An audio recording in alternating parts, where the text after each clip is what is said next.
Hello everyone, this is High Tech Talk.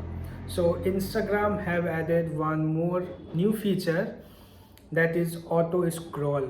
So this is a very new feature. A very few user is having this feature in their Instagram application. So how to know if you have this feature or not?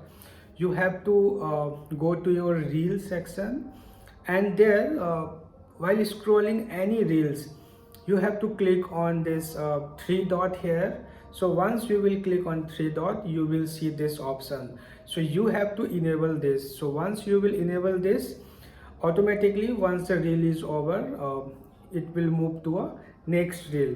In this way it will keep going on.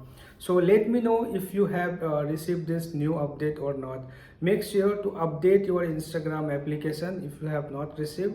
Even after that, if you don't have, you have to wait for a couple of days to get it. So I hope you will find this video useful. Thank you.